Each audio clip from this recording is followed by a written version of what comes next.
Okay, there we go. Hey, gotta go with the classic.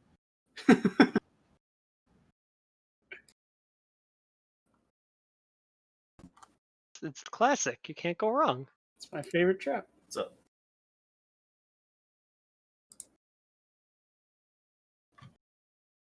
All right.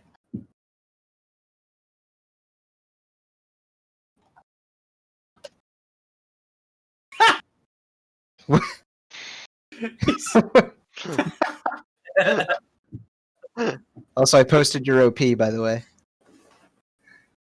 I'm scared.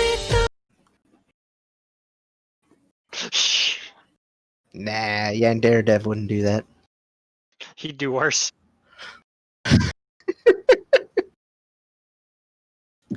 I know you're not, but yeah.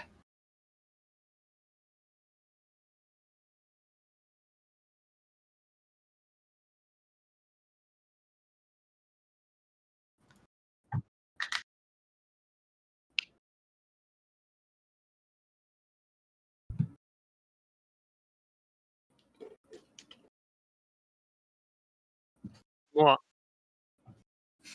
I can't believe it. Yo, what's your hoodie? It is literally just pixel art. Some That's it? mountains. Yeah, that's it. Is it one of those like Chinese knockoff things, or they just kind of like shittily printed on it? That yeah, it is. Okay, just making I sure. shoot those. Harsh. Created the blue ones.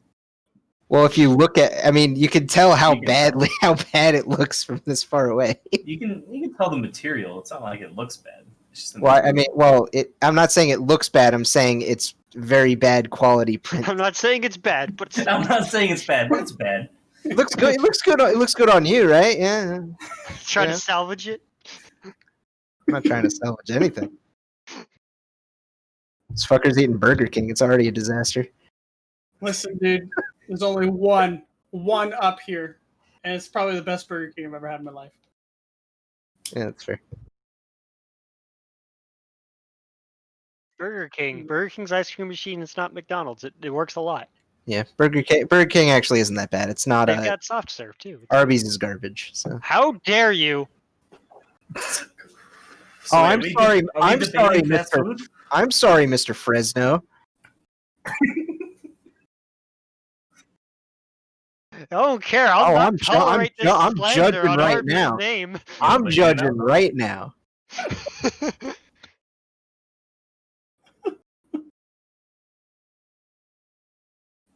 It's 2 Your rounds. mom's a Already hunk. gonna get heated. People are insulting Arby's. Your mom's a hunk of roast beef. You know, she's got the meat. Ugh. Probably smells just as bad as Arby's. Yeah. Arby's doesn't smell bad. I was gonna say Arby's smells really good. Yeah, I mean, if you're far away and like You're a the kind of chicken- guy who sees Jimmy John's sign of free smells and goes, "Perfect." So, No, I go to Jimmy John's and I'm What a like, deal. wow. I go to Jimmy John's and I'm like, wow, that sucks, and then I go somewhere else. But they have free smells because that's what you want, apparently.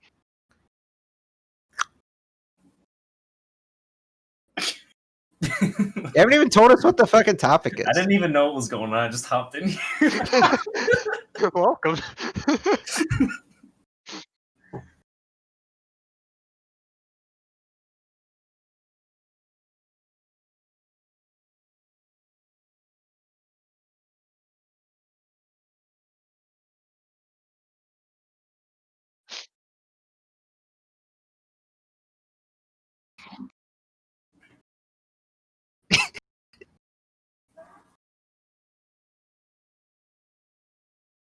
Okay.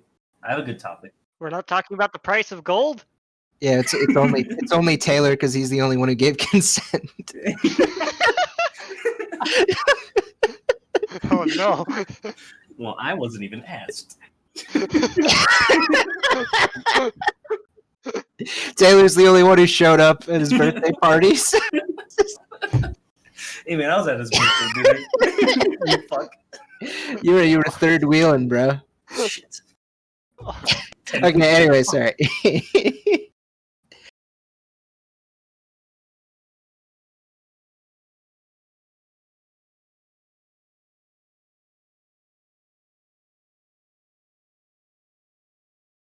I posted you an intro.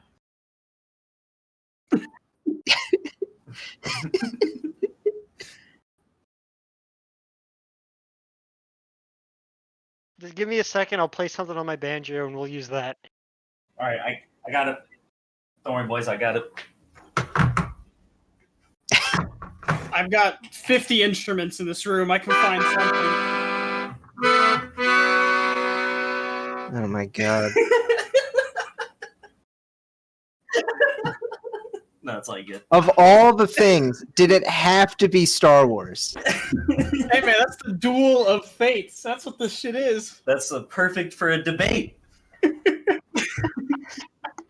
It's only fate was. Oh, don't even get me started. I could post more if I wanted.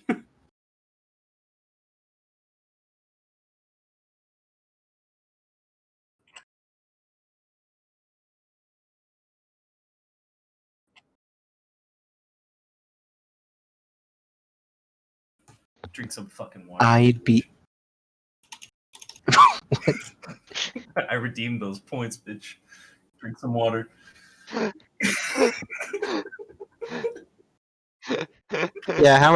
many points am I getting on my McDonald's app for this? Oh my gosh! I just realized how many points I have. I've been saving these suckers up. Do you Just mean drown you live on stream? Do you mean points for the debate or like points for McDonald's? I have so much money. Chug. Oh god, their dollar menu isn't ready. Quick, spam some stretch breaks in there too. Right. The real thing you should be worried about is you have the "I'll say any sentence you want me to" one. We could just make you admit you lose. Oh, I already made him do a funny couple things with that. Hey man, I got points too. I kind of wish I had more. I do. Gotta keep lurking. I gotta pump your numbers up.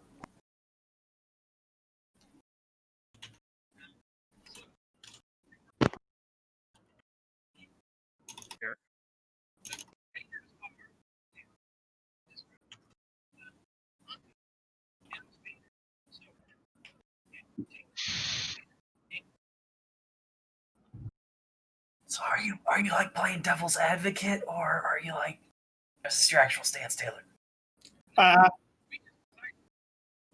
Was this one we flipped a coin on? Did we flip a coin on this?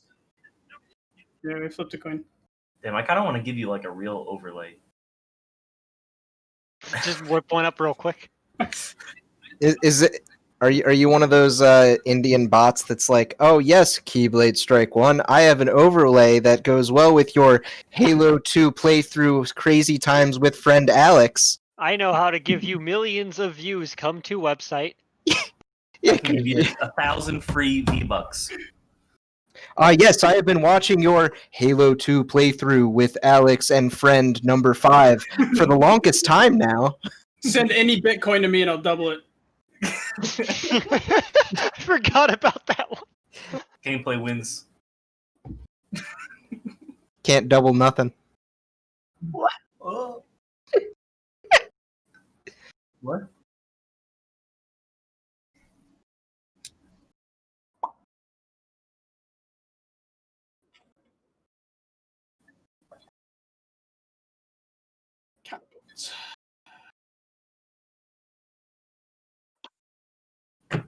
You could say I'm a master debater.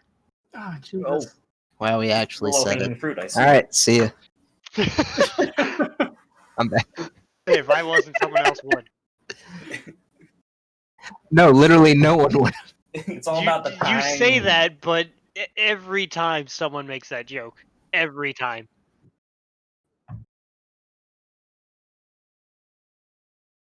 You should. It's good for you. Well, I have a great song for you. It's called Drink Water. We both know that's not water. Oh, My hips are moving on their own. I'm not gonna play. Well, I can't play the song. It's literally like a link I'm gonna give you. Yeah, why don't you shut the fuck up? Start your show.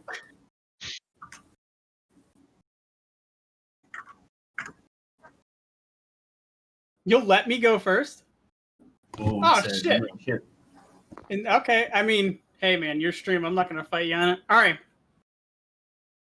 So I was given the lovely stance of arguing whether or not gameplay is more important than story, and I have a bunch, and I mean a bunch, of solid reasons as to why gameplay is better than story every time, hands down.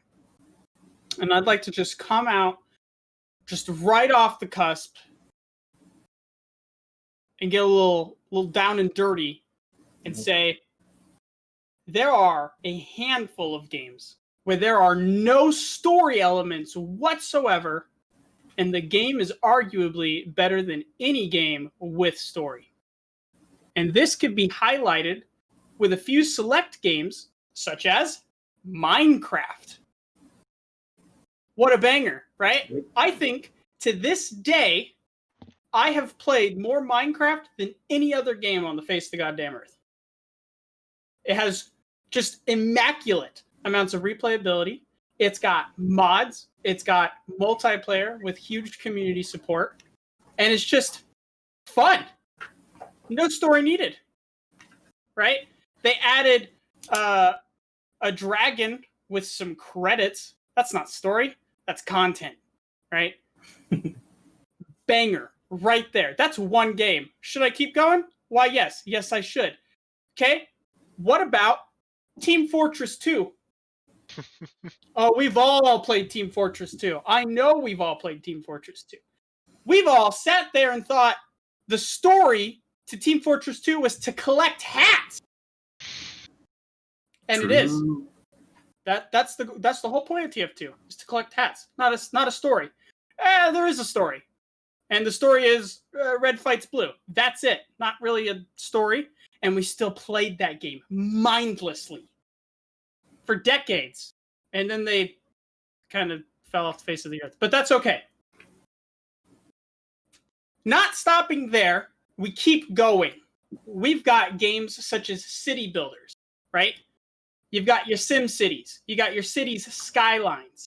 You've got your handful of weird off-the-cusp city builders like Roller Coaster Tycoon, right? Not a city builder, but more of a simulation game. Games such as like The Sims, where the story isn't necessarily there. Instead, you are the one creating the story, right? Because the story's not present, it's up to you to make it, right? That is a game without a story that provides countless hours of immaculate gameplay, right? That you can't get from any story. You want a story, go read a book, right? You want to have fun and play a video game, then you sit down and you play a video game.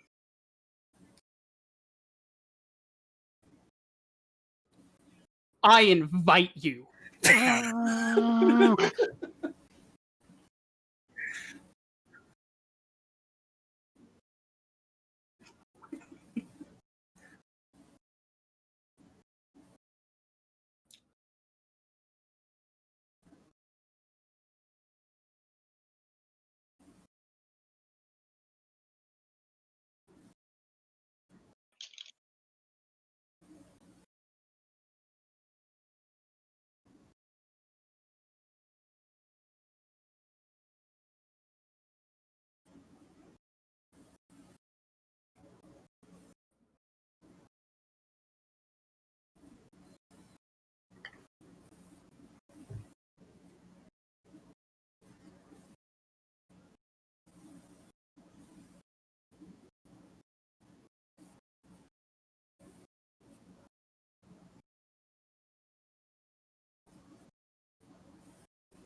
Who can relate? Sorry, I thought I was muted. Uh,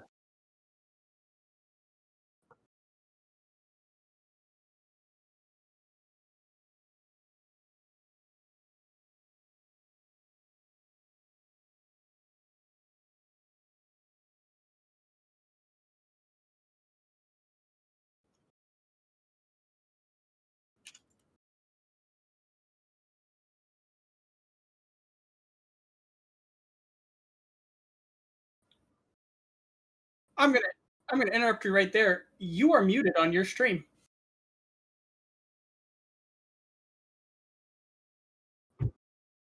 all those points. Oh, pro stream. Dead. Hey, I guess at least the judges heard, right? Yeah, we heard it. Everything, Christian, everything is eventually lost to time anyway, you know. So Oh, I know what happened. How Fuck. nihilistic. I agree. the inevitability of Well, of the I'm loss of glad. I'm knowledge. glad you caught it. Yeah, I saw Josh. He was. Thank you, Runs the Funky. pilot. Thank you, Funk. You're the real hero. Yeah, I was super focused. Thank you, Oh, Funk. you were just low. You just ruined the debate for what's his name. Yeah, for That myself. fucking guy. That fucking guy. So, Fucking Taylor, dude. my point, Funky, earlier was that one, TF2 and TF2 and Overwatch have story-based cutscenes that make the world more intricate and interesting, and they also Minecraft has a story mode. Even if it's not the greatest, it still makes the world more breathable. Okay, basic summary. My first main point, though, is story gets you invested. There is a certain atmosphere that comes out when you introduce a story, such as, for main example, Xenoblade Chronicles.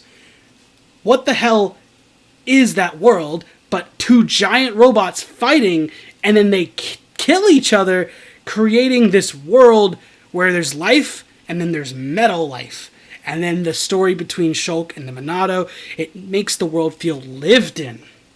And also, speaking of characters, Monado boy, Shulk, and all of his friends, when, spoilers for Xenoblade, when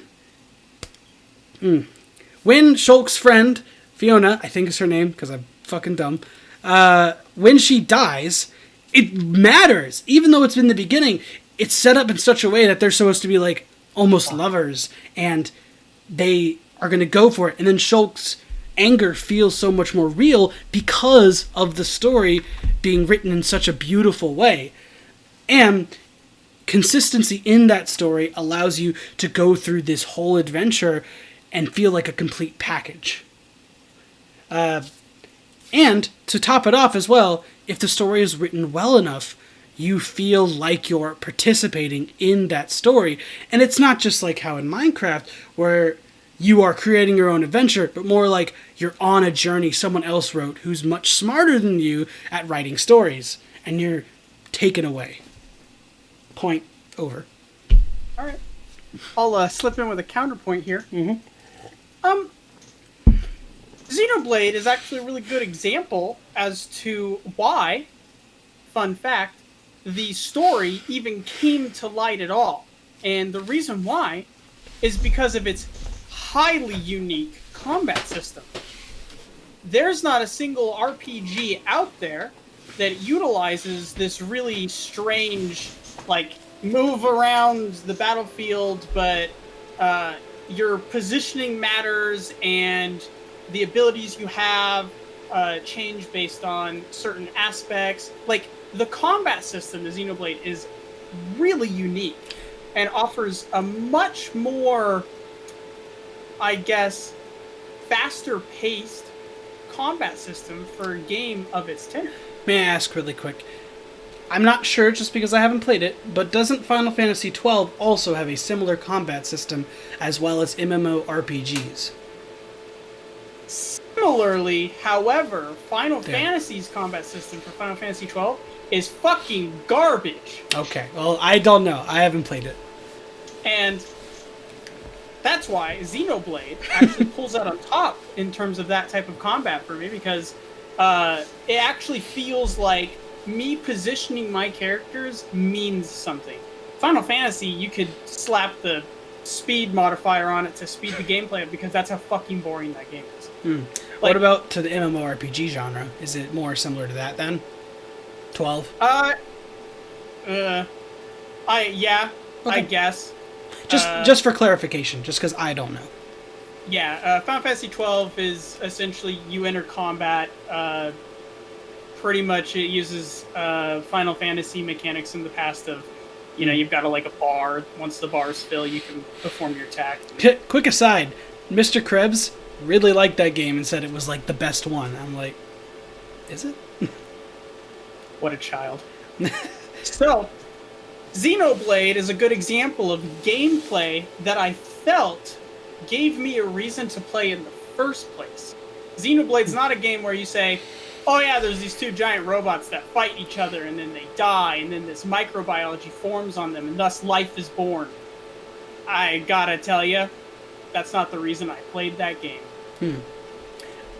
I would say that the only reason that game was outlined for me was because it was on my DS and I was looking for more portable games. And two, the combat was really neat. Alright. Well, would you like to open with your second point? I would love to open with my second point. The smug. In the world of gaming, you're presented with the choice to relax and have fun, or to be the best. And when it comes to being the best, you can only go into esports. And the reason why is because you can get paid. And who doesn't like getting paid? Now, I can't think of I don't know what an esporter is called. An athlete. Esports athlete. Are they an athlete? That doesn't sound right. I mean, that's a whole different debate. A gamer. A gamer, yeah. All right. These gamers. They go into esports, right? Because they're good at what they do and they can make money. But no one's good at playing through a story game. Are you kidding me? I'm not going to get paid to, I don't know, run through Super Mario 64, right? Or, oh no, I beat Ocarina of Time. Here's $1,000. No, that's not how the world works. Speedrunners? Oh, no. Oh, trust me. That's another point in my topic list. So don't even get me started. I wasn't trying to interject. I just was curious if you thought about it. Oh, yeah. Okay. Oh. Continue. So, this brings us to what kind of games are in esports. Well, you've got Rocket League. What a banger, right? Soccer with cars? There's no way you could put a story on that. Sorry. Well, see, he's got him right there, right? Rocket League is an absolute fucking slapper, brother. Okay? We're going to follow that up with something else that's also a slapper. Counter-Strike. Oh, I brought out Counter-Strike. That's right. You think I didn't know who my judges were? Listen here. There's no story to Counter-Strike. You want to throw a story on that? Some terrorists, are taking over. And you either are a terrorist or you're not a terrorist. That as simple as that. You plant a bomb or you defuse a bomb. You save a hostage or you hold a hostage. It's literally just, it's so linear, right, in terms of story, that the only thing that would keep this game alive is some solid gameplay, right? Some gun physics that keep you hooked, but also change the way the game plays, right? To know that an AK-47 goes up and then kind of curves and then kind of right? Like, that is the specifics that a player needs to know that you can't get from no story. There's no story elements that can say how to pull a gun properly. Are you kidding me? I'm not done though. All right. We come into one of the most controversial, probably a debate of its own, esport game. Fortnite. Oh, yeah, Fortnite. Nobody likes Fortnite. I like Fortnite. It's a blast. I can shotgun some loser as a banana. Okay? What kind of story encapsulates just blowing the brains out of somebody with a banana and then I dance on their corpse? I have so many different dances I can pull on those losers. And that game became an esport. How many? Do you know how much money? Millions. The first winner was a 16-year-old. And he won like $1.3 million. That's stupid. That's the dumbest thing I ever heard. And you would not get that out of a game with a story. Because you can't write a story that can overpower the mechanics of a banana dancing on your corpse. It's just not possible. I'll leave it there for you to counter. Interesting that you bring up esports. And I only say that because esports in particular are something you tend to watch more than play.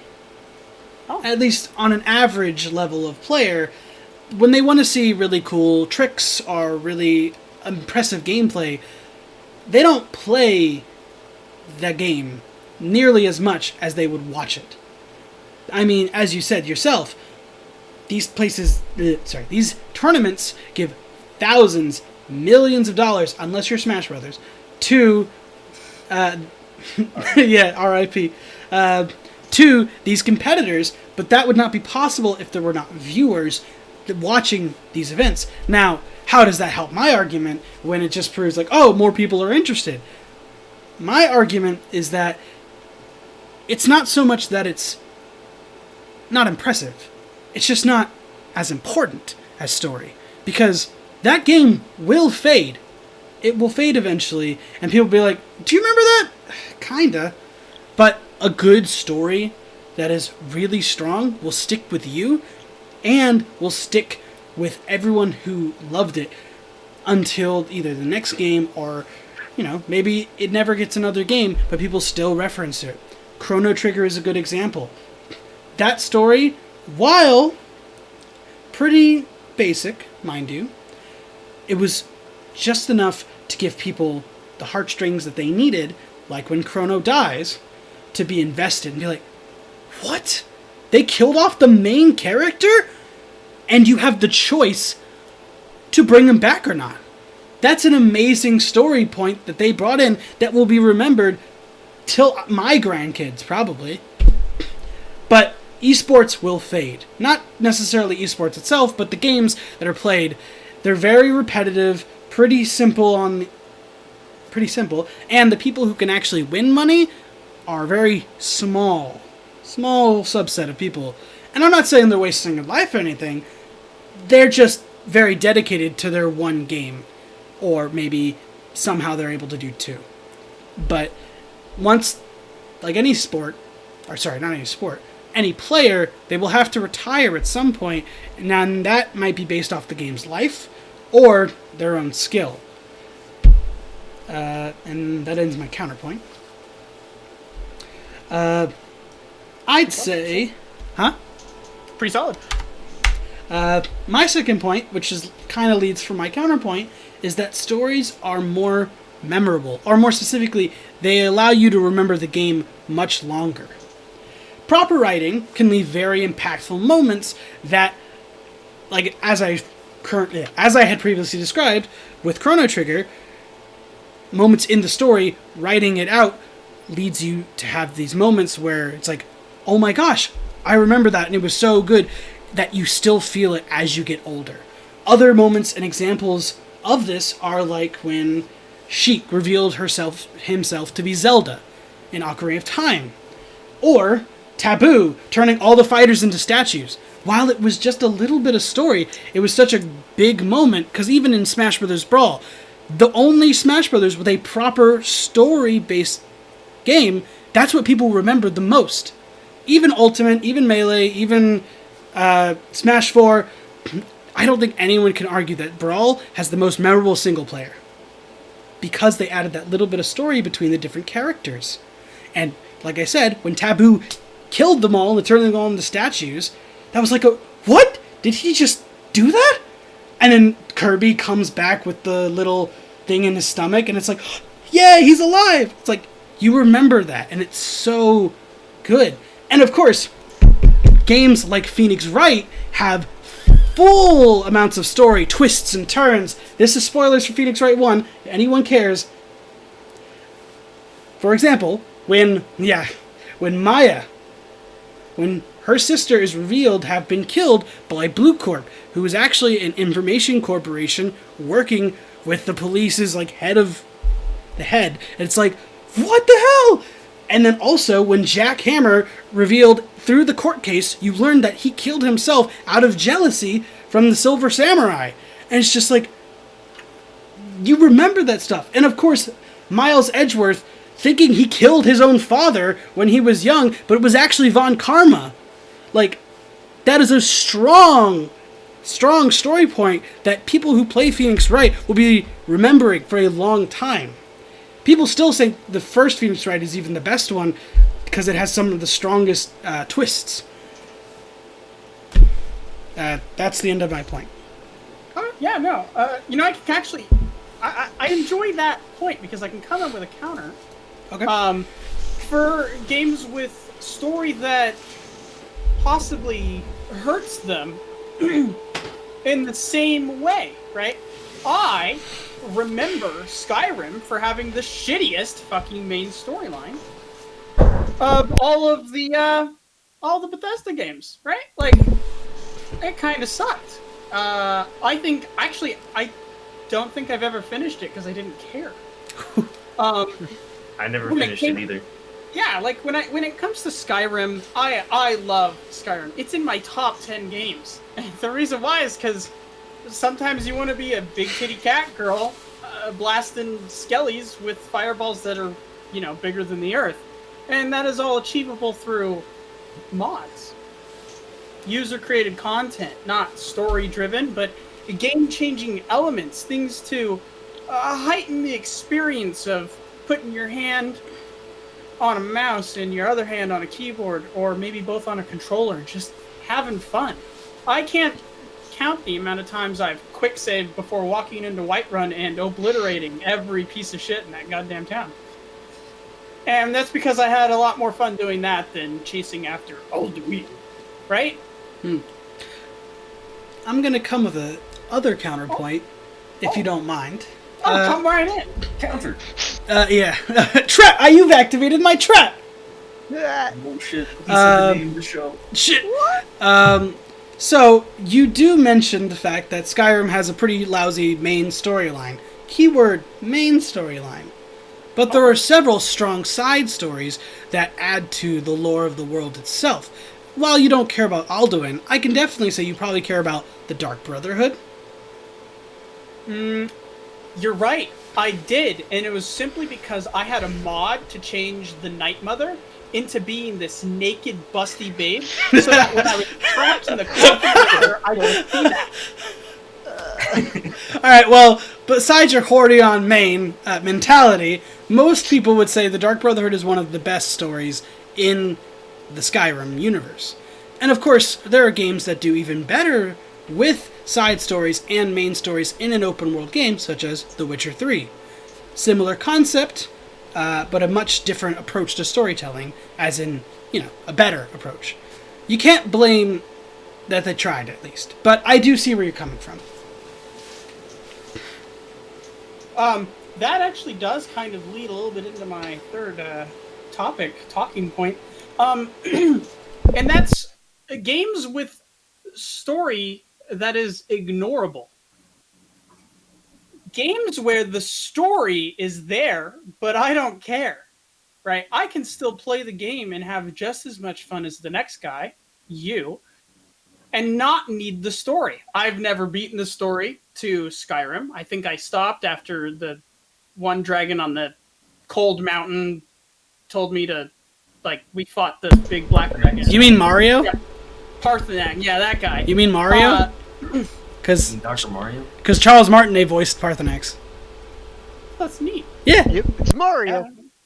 Wow. He gets around. Yeah, you can go again. I just thought that was a funny tidbit. I think I stopped at that point because I just was not interested. I was interested in installing more mods and killing more shit and just kind of being powerful because the game allowed me to do that. I could go be a mage. I could use whatever weapons I want. Skyrim is a great example. But another great example is Doom. Original, more recent. They have a story to them, right? You're a Doom guy goes to hell, yada yada. They have story. I gotta tell you, I've played every single Doom. I have no idea what the story is, and that's because nothing beats just shooting the shit out of some demons, right? Just popping their heads, ripping into them with weapons that probably shouldn't touch flesh. There's something about blood and gore in such a monumentous way, right? That you don't need the story to enjoy bee hopping around, rocket jumping, and blasting a bitch, right? That's applicable to all of the games like Doom, right? Quake is similar to that, but Quake's a multiplayer only, so no story needed to have fun there, am I right? But you have other games like Dark Souls, right? Or any of the Souls games. The story is immense. It's immaculate. There is so much story and lore behind the Souls games. Bloodborne even. Like, there's just so much. But it's not apparent at first, and I've got to be honest, I don't know 90% of the story simply because I'm too pissed that I can't beat the fucking dancer, right? Like, the game of Dark Souls is not about the story, it's about becoming better than yourself, right? Rising to the challenge, being taught you're not shit, and then coming above that. That's the point of a Souls game. They're not easy. There's no difficulty setting. You play until you're good. And I truly believe that if a game is to be great, it should not have a story. Should not have a story? Now that's interesting. No. I only say that because lots of games could benefit, theoretically, to not having a story. Cut out a lot of the meat, you know. You'd have a Metal Gear Solid would be way shorter. Lose out on all that really good information that makes the story even worth playing, or the game worth playing.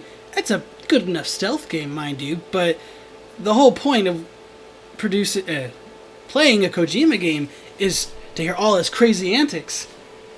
You remove all the story from Kingdom Hearts, you got a guy bashing dark little critters. And while those is very fun, the investment of those characters dwindles quite a bit, creating a much more forgettable atmosphere. And you mentioned Doom. Yes, rip and tear.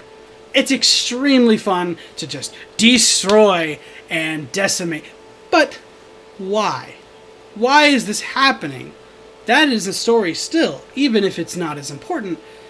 It is still important for a setting to understand. And to mention, the most recent Doom game did put a more emphasis on who the Doomslayer is, giving you more reason to be invested in his and his story as a whole. You know, why was he imprisoned in hell for all those years between Doom 3 and 4? What makes him so special that the hell people can't even fight him, hardly? And then also, as far as Skyrim is concerned with their open world games, I've already mentioned good side stories that have been implemented, but as far as the main story, it's not easy to create a lot of stories in one game. And I think Skyrim does a good enough job at getting you where you need to go. Even if you don't care about the story itself on the long run, it does help enrich the world, allowing you to care more about where you are currently, at least on the first playthrough. Once you've played the game 3 or 4 times, added mods and everything, yeah, sure, you don't really care as much anymore. But that shouldn't disrespect the first time you played. Like the Civil War, for example. Who do you pick? You go and explore, you find out who these the Imperial and the Stormcloaks, I think, are. You find out why they hate each other, and you pick a side. Otherwise, you're just picking, Empire just because it's like, I don't know, they're the law people. That's not fun. It's more fun to try to get invested. But that could also be my own personal opinion, to be fair. That's why I picked Imperial. The last thing I'd like to counterpoint on that particular point is Dark Souls. You mentioned that Dark Souls has a lot of lore that you just don't give a shit about. And on my first playthrough, I definitely played not really caring about the story. But Dark Souls is one of those games you replay over and over and over and over and over with different builds going again. I know several friends who have over 100 hours in that game, and it's really about a 10-hour game if you've replayed it. Not including New Game Plus. Learning the lore of that game, which is story, helps improve your understanding of Dark Souls. And it is a broken record at this point, but you are more invested in that world. I would just a quick little. Oh, sure. You did mention that the only reason you picked up on that story was because you replayed it to try a different build, which is just only allowed by the type of gameplay that Dark Souls provides. If Dark Souls was only a game with a sword and shield and you didn't have the option of changing your build, it didn't have those RPG elements, you wouldn't go back and replay, you wouldn't even know the lore. That is something only accessible due to a gameplay that encourages you to try again, but differently. Good counter. Good trap. Oh. Alright, well, my third point.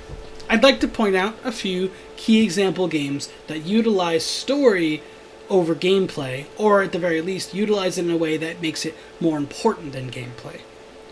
My first example is Persona 5. It is an RPG, a JRPG, where a lot of this could be centered around the fact that JRPGs generally have a very specific way of fighting, which is usually turn-based in some form or another. The gameplay itself is not extremely strong on its own. However, besides the fact that Persona 5 has a lot of flair, bringing people in, that's not gameplay, that's style. But the story itself adds to our want to get to know these characters. Why, at the very beginning, is our main character put in jail? Why is he being punched and kicked around and interrogated by this cop?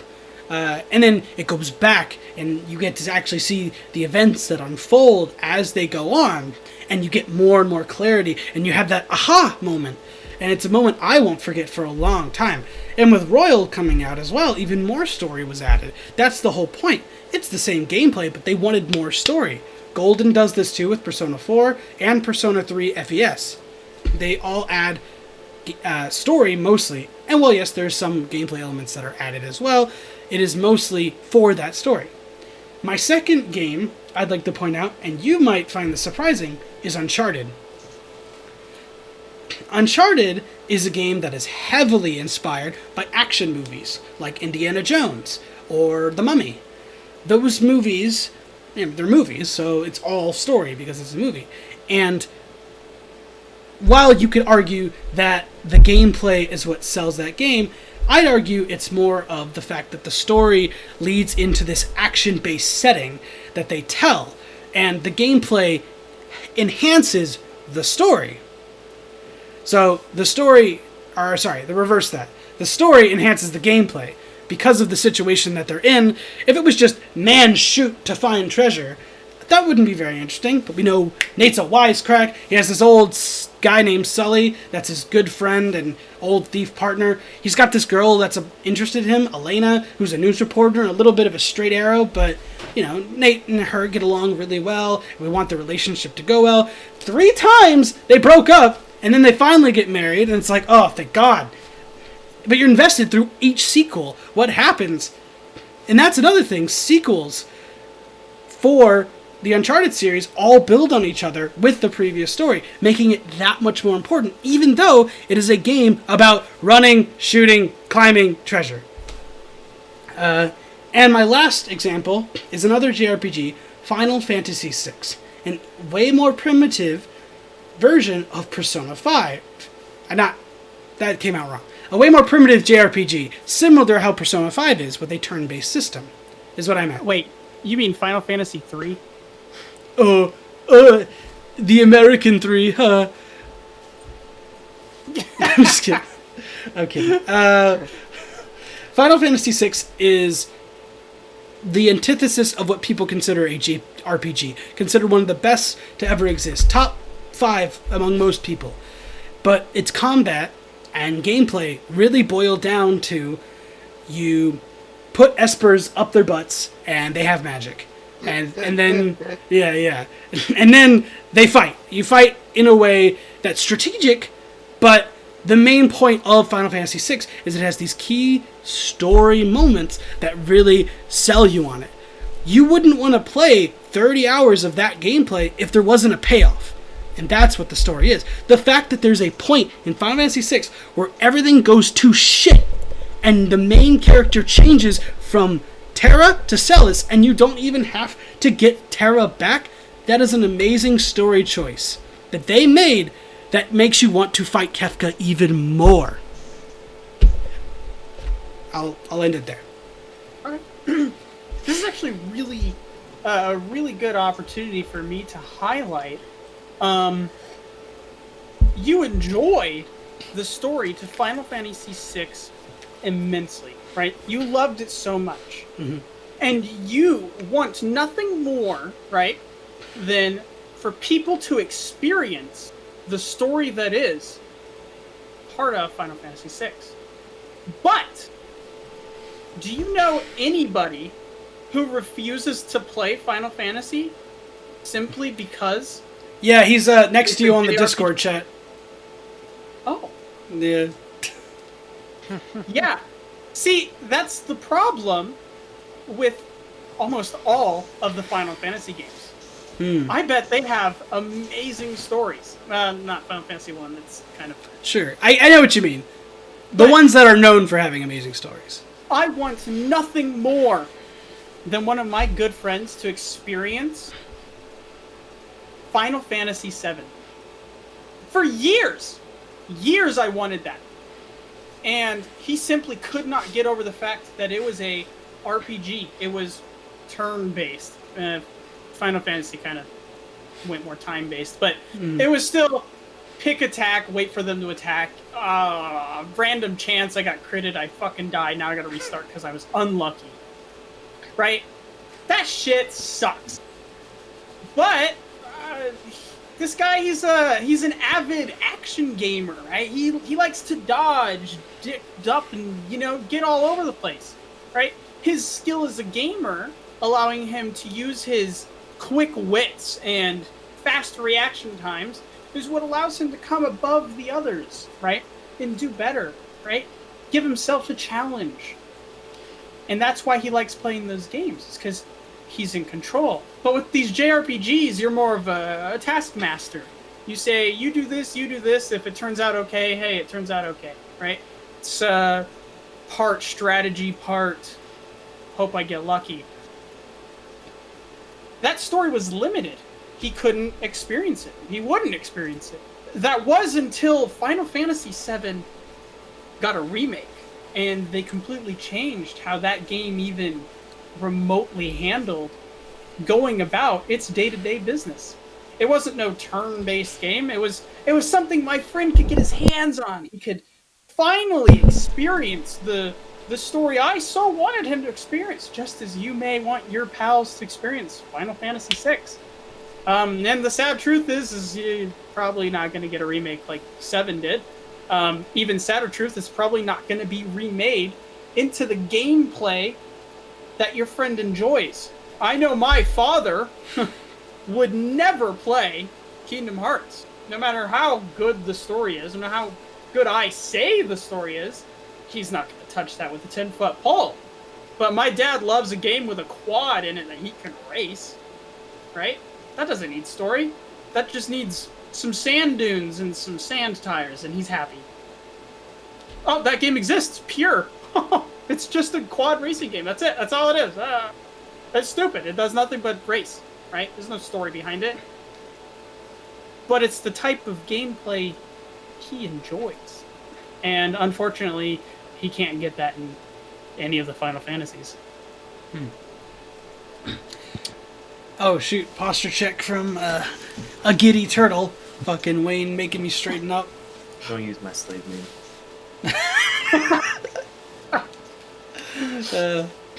Okay then. You got your next point up then. Yeah, actually that leads me into it kind of runs off that same who can play it thing, which leads me into party games. Who doesn't love a party game? I can't tell you the amount of times I've showed up at some shit party and said, who wants to play Jackbox, right? And every, I don't know, 30-year-old with a beer in their hands is like, yeah, I could play some Jackbox. You have phones, right? Jackbox is great, right? You can play Jackbox with anybody. Literally anybody. You could play it with children. You could play it with adults. If you're playing it with kids, it probably won't be as fun. But if you play with adults, it probably won't be safe for kids.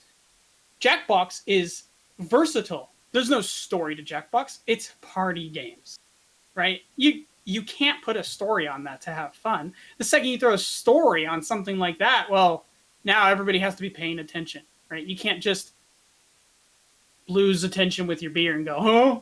Oh, look at the screen, pull out your phone, type your stupid response. It could be fucking anything. You could write penis and somebody will laugh. Like, easy. Additionally, we don't have to stop at Jackbox. We could go straight into Mario Party, right? I've seen Mario parties try to put a story on it, and I'm pretty sure those have been the worst Mario parties ever created, because it slows the game down. The whole point of Mario Party is you don't know who's going to win at the end. There's no skill to Mario Party. You roll a dice. If you're lucky enough to land on the spot you need, there you go, right? Oh, you got thrown into a mini game? Maybe I'll mash the A button faster than the guy next to me, but at the end of the day, it just gives me a couple more coins than him.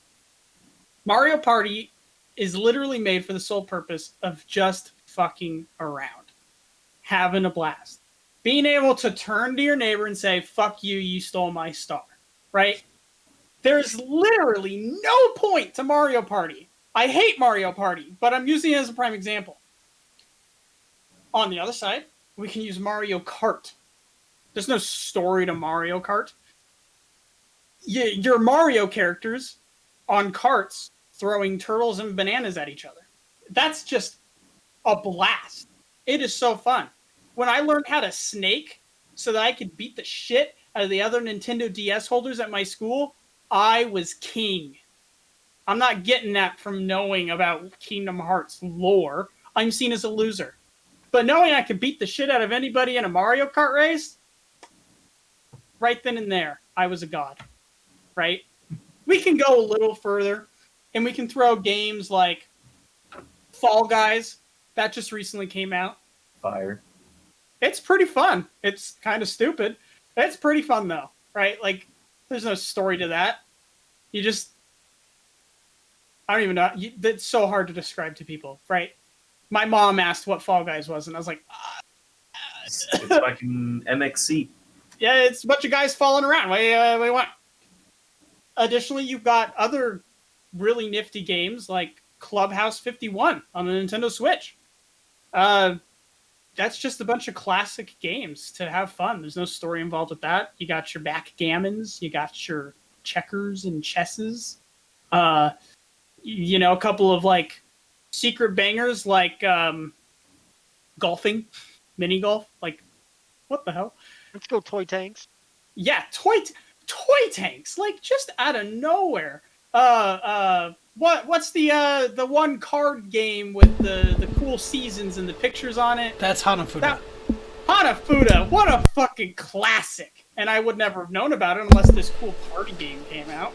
Like, the party games is gotta be one of the coolest games to ever come to video gaming, because anybody can play them. interesting that you said you would have never known about Hanafuda if that little party game bundle wasn't there.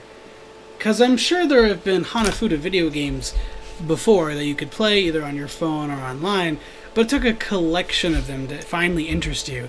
Little distractions, if you will. Repetitive things you have to play over and over, and you're like, you know what? Let's just play one game of this. We'll forget about it, unless it's really good game, like a really close one with a good friend.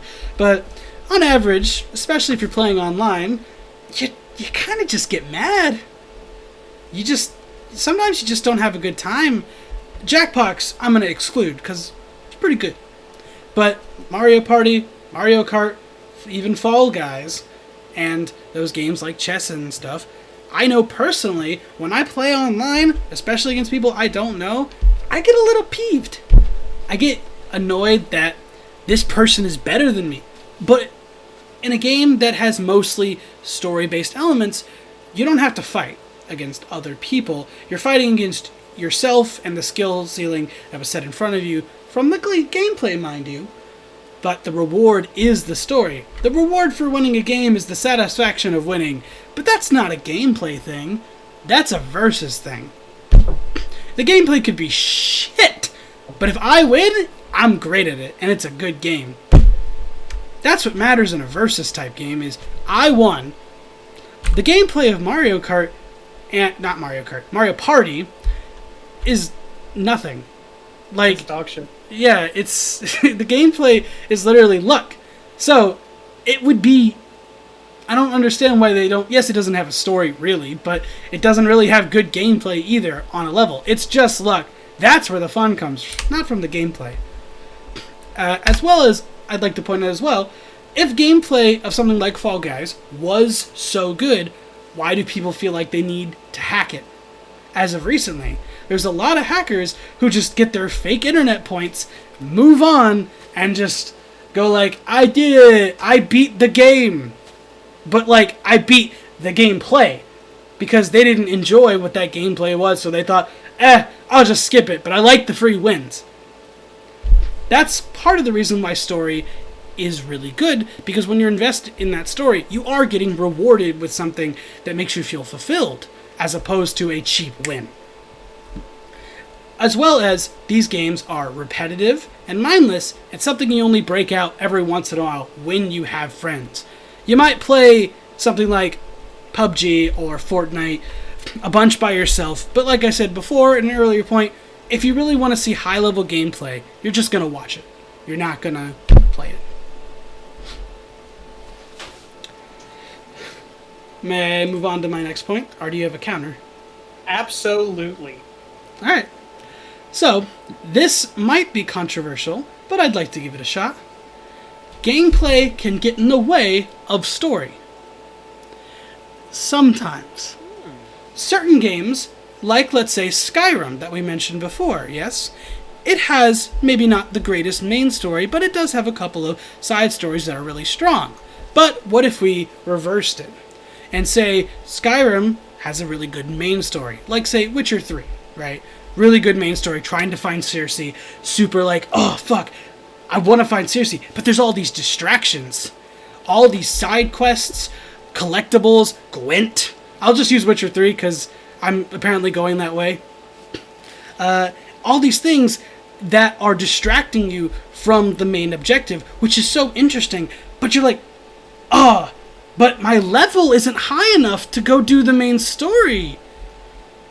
I can't believe this gameplay is preventing me from enjoying the story that I want, because there's a level cap. Something similar to an MMORPG.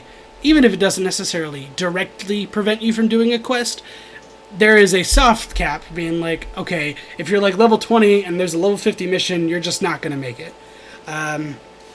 There's also the fact that gameplay can be very enticing, but ultimately not very rewarding. I'd like to point Breath of the Wild, for example. Great open world game, arguably not a super story, but it does have 1,000 Korok seeds spread across the entire map for no reason, and all you get is a golden turd. Now, that's gameplay that doesn't reward or satisfy. But even if the story isn't extremely good in Breath of the Wild, you do get satisfaction from seeing the arcs of the individual guardians come to a close and understanding what happened to Link 100 years ago. And let's go back to Witcher. The way you make those side parts so interesting is what Witcher does, and by adding unique stories to each side quest. For example, you have the option to romance Trish or Yennefer. But if you romance both of them, which is an option, they dump you both. But they both have their own stories.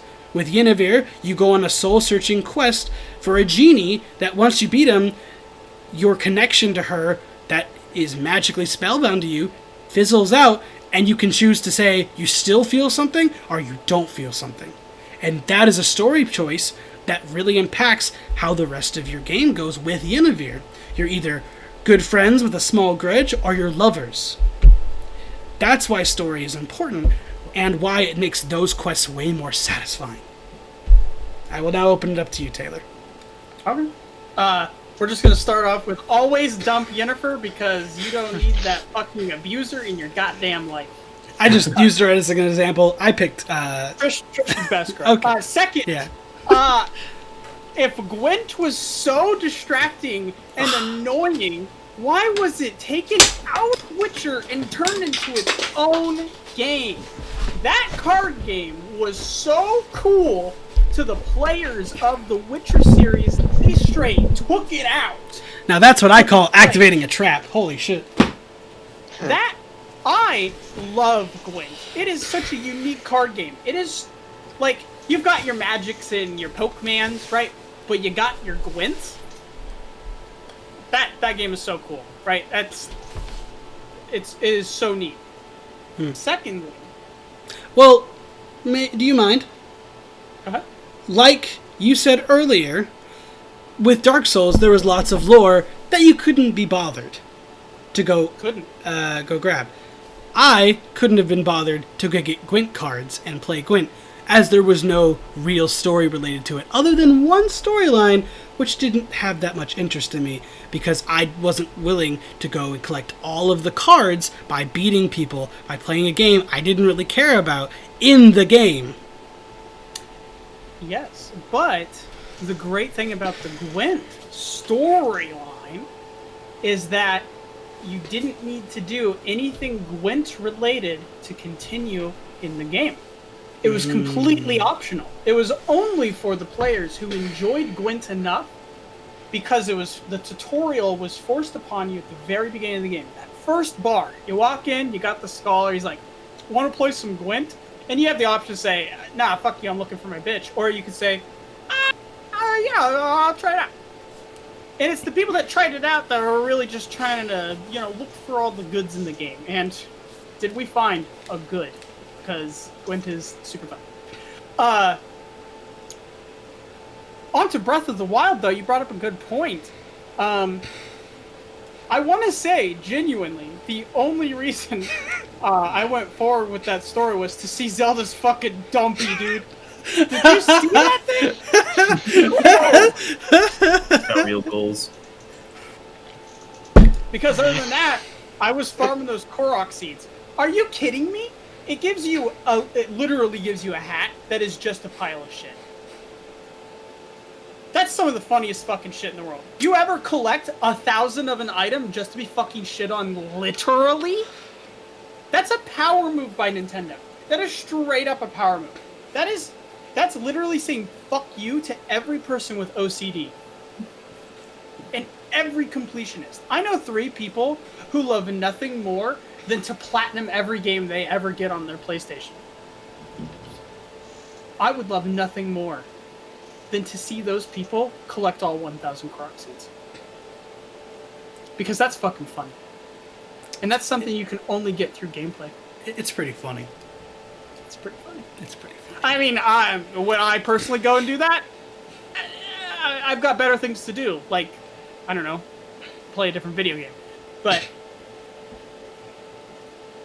that's my counter. Zelda's Yeah, dumping no, I and get Wind. dump. Did you do this? Just wanna. God damn. Yeah, better make sure Holly's not in the room.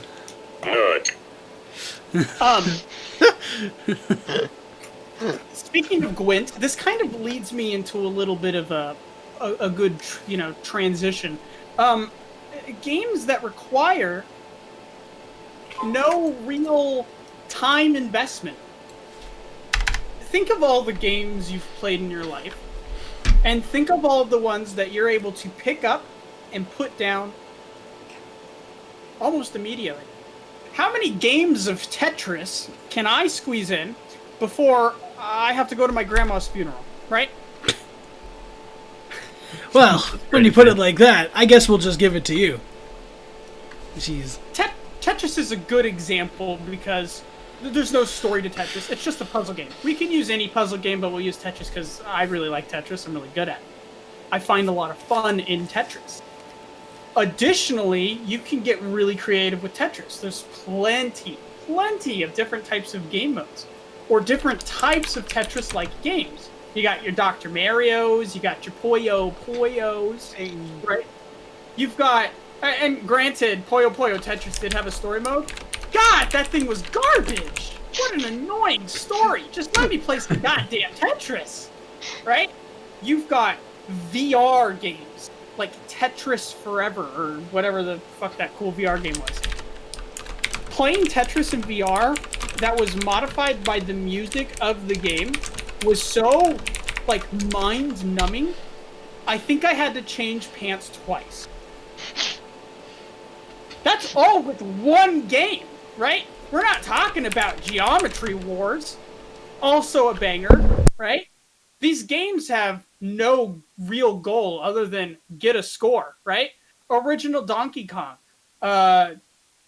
You've got like 50 different classics that have no real point. Even the original Legend of Zelda, it doesn't tell you what the fuck you're doing. You just throw it in, right? And you got to figure out what to do. The story isn't really apparent. I think they provided a story in the little booklet of the box. I don't know. I've never owned original Zelda. I've only played. I think you're right, but it's still pretty small. It's almost nothing, right? But these original games didn't have the luxury of putting story or that much story into their games, right? These games are old. They've got kilobytes of space on their cartridges. They had to succeed solely in their gameplay to make a memorable experience, right? SNES, you got Snake, Rattle, and Roll. What the fuck do you do in that? You're a snake, and you just run around a level, right? To an extent, original Sonic the Hedgehog. Just fucking fight Dr. Eggman. That's it, right? Go fast. Platformer. Mario had a little bit more story, save Peach. She's never in the right castle. But at the end of the day, you're playing these games because of their fun, and they provide some sort of challenge that the story, it really doesn't matter. It could be any character at the end. You could be any character jumping around. All of these games are kind of capitalizing on the fact that you can just pick them up and play them, but at the same time, you can challenge others, right? Hey, can you beat my score? Hey, can you beat my time? These games don't need a story to even be enjoyed across other people. You can play them with a friend, against a friend. You could, I don't know, try and make your own, right? They're also encouraging to expand upon. How many Metroidvania games are out there simply because they loved Metroid, but they also loved Castlevania? Like the gameplay was so unique to them. They loved it so much that they combined the two to make a game called a Metroidvania. Fucking crazy. And finally, and this is debate on its own, mobile games, right? If I think of all the games that are on my phone, none of them have a story. There's no point, right?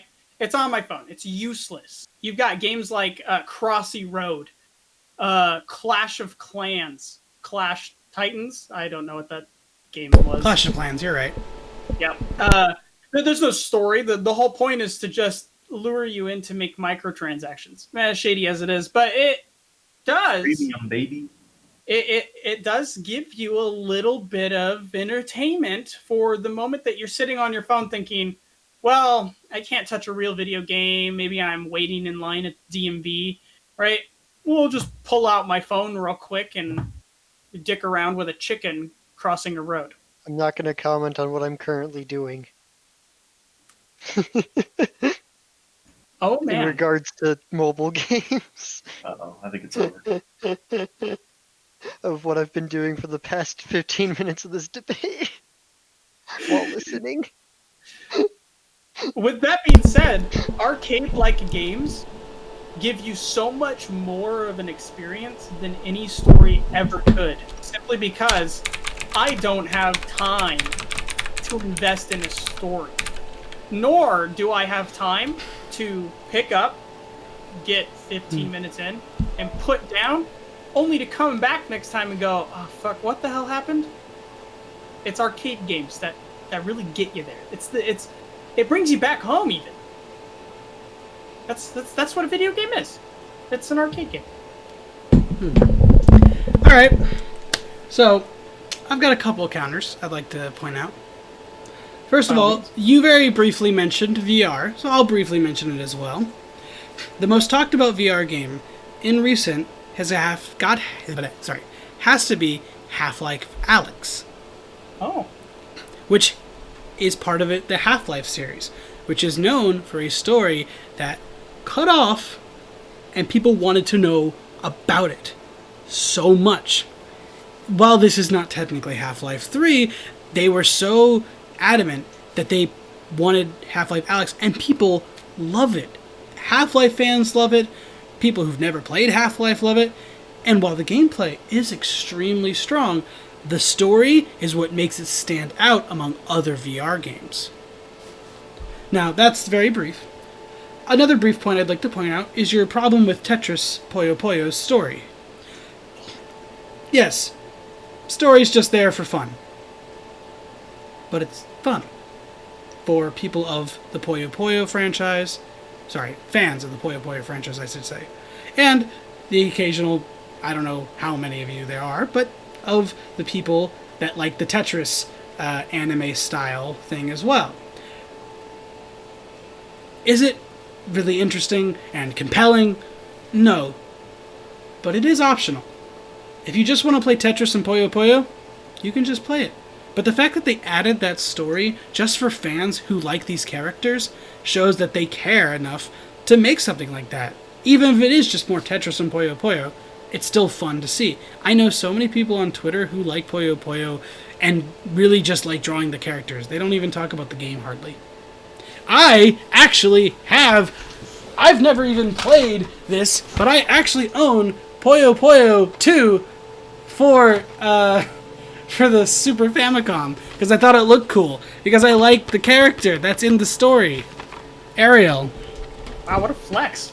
I don't have a Famicom game to pull out my ass. Now, also another point I'd like to point out that you mentioned was old NES games. Yeah, you said like Zelda, right? Fucking love. Okay. Well, you know Kojima, yes? He made the original Metal Gears as well as the later Solid series. Yes.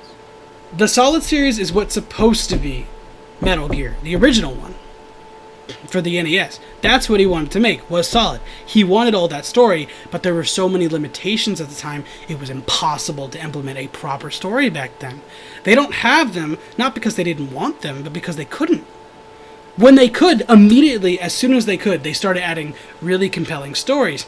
The closest thing we could get to that is like King's Quest and Space Quest from like text adventure style games that bring like lots of these comedy elements and, you know, have a beginning and end.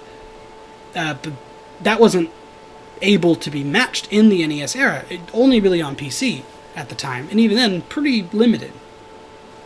And back to Zelda specifically, the original Zelda is great. It's a brilliant game that you come in and the idea came from Miyamoto wanting to search caves in his backyard when he was a kid. It's a cool idea. You know what's the most, or what is considered people's favorite game out of the Zelda series? Usually it comes down to two games. Ocarina of Time, and one that's much closer to the original, A Link to the Past. A Link to the Past added that story. It also added a formula along with it, but had a story that made you feel much more epic, more of a hero. There was an actual reason to save Princess Zelda. There was a fate at stake. You actually learn in the game without having to read the manual. It was done in a way that was well done, I should say. The SNES could actually handle presenting story. While it was through text boxes, it was still better than what they had in the NES era. Because they had cool little animations. For Link to the Past specifically, they had these quests that was like your big thing. And there were some side quests, but not a lot. They were mostly directed to the main story. Then, now, I want to share the biggest thing that I think is the biggest counterpoint. You say mobile games don't have stories. They're just quick, mindless, just throw them off. And you're right. In America. However, I'd like to point out Fate Go. Shadow Legends. No, Fate Go. I'm in a perfect transition. You've activated my trap, sir. Because Fate Go actually has a very dedicated story that is currently in Season 2 and continuing on, starring Mash Curiolite and your main character, which you are. The writing is very much of that of the Fate series. And while Fate, maybe you're thinking, oh, that's just Fate. No. Most Japanese gacha RPGs have a story to make you more invested in your JPEGs that you're whaling on, as they call it, as in like spending lots of money to try and pull them. Arknights is another example. There's one called Kotobuki, which is about with girls in airplanes. And there's all different types of gameplay styles for those games, but they all have the one thing in common of having a story. There's also, yes, let's say Raid Shadow Legends, they do boast the fact that there is a compelling story. I don't necessarily believe it, but that's what they boast as one of their main points.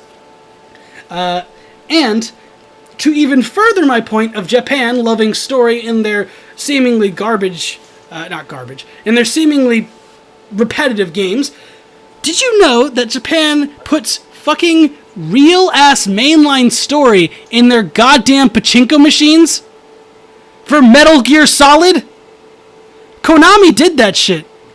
Konami literally, because some pachinko machines and rhythm games, but pachinko machines mostly, have these cards that you can save your data for your story on.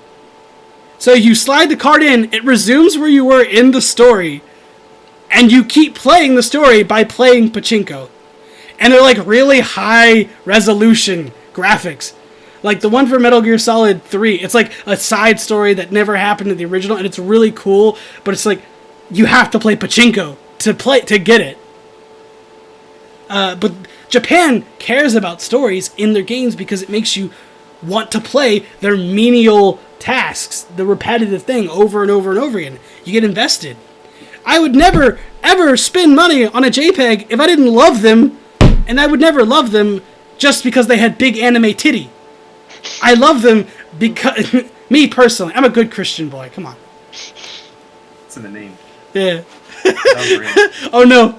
Please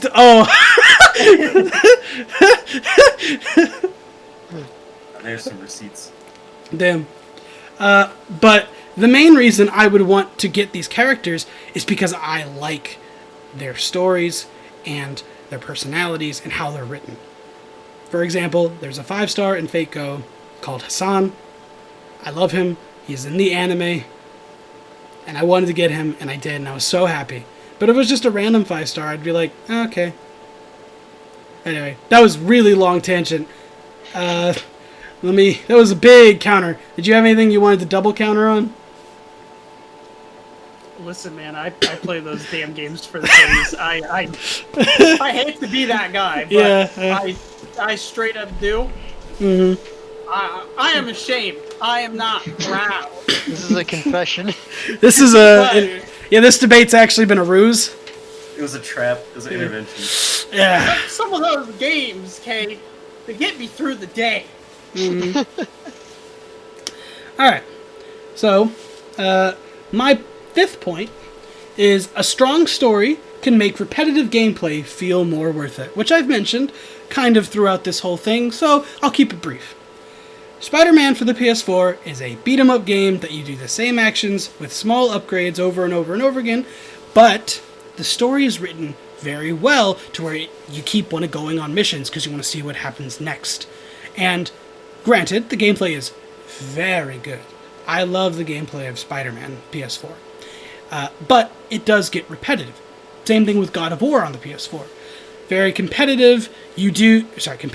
Repetitive.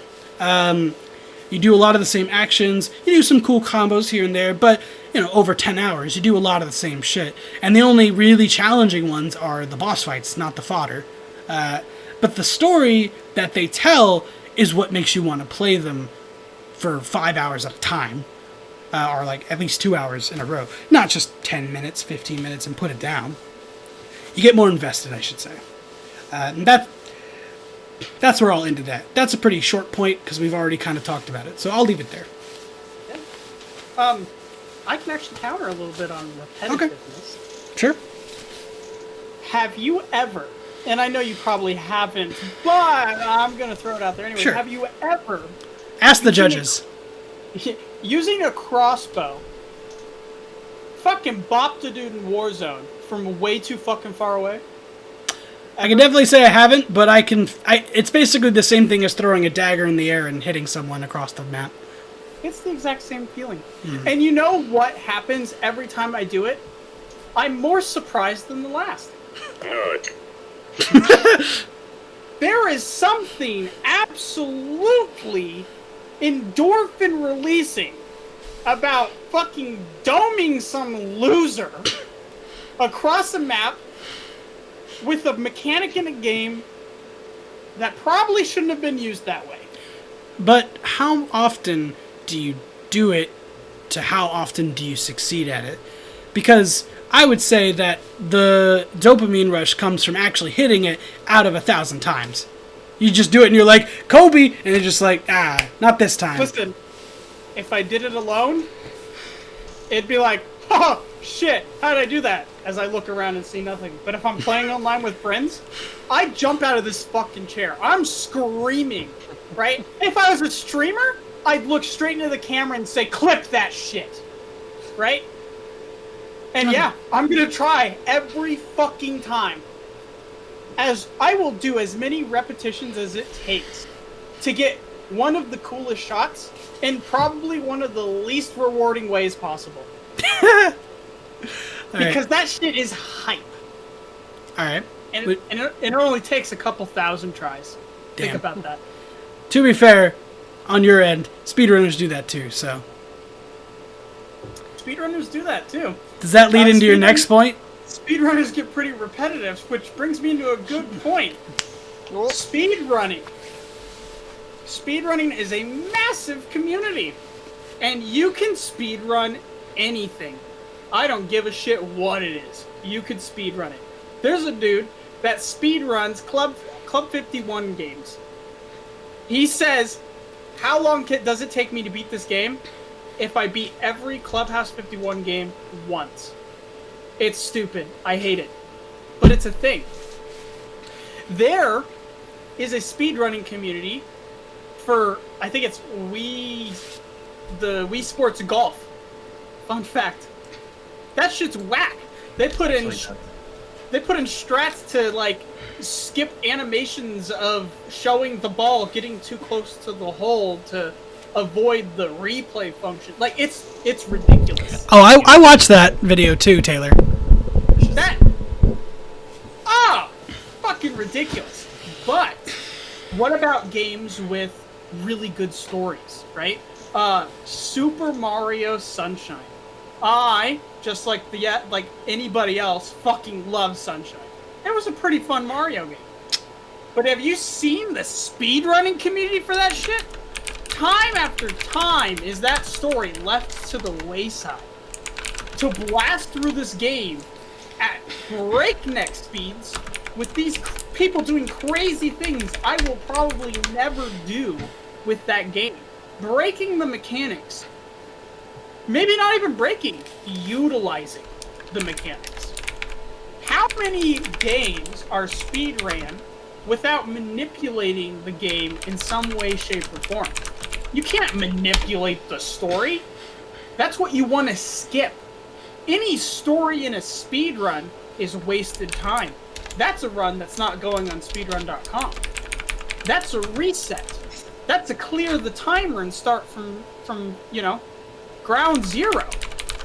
I could be halfway through the Doom speedrun, and the second I hit a fucking cutscene, it's over. I gotta restart. So when it comes to speedrunning, probably the most annoying thing about a game is the story. There are games out there that include speedrunning mode, simply to skip every useless fucking cutscene that the game has to provide. So, I'd say story is pretty detrimental to a speedrunner. And you can speedrun any game. Therefore, the story is detrimental to every single game. Okay, first point I'd like to point out, why Sunshine? I just genuinely, why'd you pick Mario? Why'd you pick a Mario game for a good story to speedrun? Because... Oh, are you saying Mario Sunshine doesn't have a good story? I'm saying it's like the only Mario game with a story. And also, Mario games are not known for their story. Like Paper Mario? That you didn't say that, though. Also, Paper Mario is different from Mario. I think that's clear. The peak. There's also a difference between Paper Mario and Paper Mario, as we've seen with Sticker Star. You wound me. I got it. I will Okay. agree with this point, though, that the Mario franchise and Paper Mario are designed to be different series at this point. But why? Is it because of their gameplay? Yeah. It is because of their gameplay. Paper Mario is absolutely phenomenal when it comes to the RPG sense because it allows you to take matters into your own hands, right? That friend I talked about earlier would much sooner play Paper Mario simply because he has the option to block or enhance his attacks solely based on reactions, right? That's true, but Paper Mario is definitely known for having a really good story because they continue to add stuff that is similar to that gameplay-wise in other games, but people don't care for them because they don't have the same charm as Paper Mario Thousand Year Door or the original Paper Mario. Or even Mario RPG, which all have really good stories. That is not even, debate me. That's actually me. But going on to my other points, speedrunners usually run their favorite games. What I mean by that is, speedrunners tend to run games that they enjoyed when they were much younger, that they played and then have a good memory of, and they're like, oh man, I could get a new enjoyment out of this game. For example, I know there's this Kingdom Hearts 2 speedrunner, I'm only using it because it's the one that's on my mind right now, but Kingdom Hearts 2 speedrunner who really likes Kingdom Hearts 2 in every aspect, but at this point in their life, they've played Kingdom Hearts 2 normally so many times they wanted to try speedrunning it as a new way of enjoying the game. Well, yes, this does not include the story. They know the story and love the story already, so that they're trying to enjoy it in a new way. The second thing about speedrunners is they're breaking the gameplay as well. That it was designed. Usually they're trying to find ways to see how the gameplay is not quite good enough so they can blast through it and bypass things that were purposely set up, such as checkpoints that you're supposed to go in, let's say Mario Kart Wii, right? The gameplay is to race in the game, but the speedrunner goes over this point, then finishes the race in 5 seconds or whatever, using special strats with the mushrooms, and just eliminates the whole thing. There's no story in that, but it doesn't nullify the fact that they're also messing with the gameplay and just doing their own thing. They found a glitch in the system and utilized it in order to do better in the speed category, but not actually adhering to the gameplay that was purposely designed. And then my last small point is story, while it can be very good and it can be very bad, usually in this day and age can be skipped through normal means. So if a speedrunner really doesn't want to watch the story every time, they have the easy access option to do so without having to find a secret trick to skip this story that's not so important as you say. I believe I'm on my 6th point, and this one isn't super long as it only involves one example, but I'll go ahead and say it. Some people will be much better at games in multiplayer, but some of those games have story modes that everyone can enjoy equally. My main and one example is Halo. Halo is simple, but important. The relationship between Cortana and Chief is delightful, sad, and strong. All the way through even 4, which is debatably where the story takes a dive. But that is the one constant. The Forerunners. Who were they? What is their purpose? What was the reason for their existence? The Covenant. Why are they so obsessed with the Forerunners and the Halo rings and trying to destroy Earth? The Flood.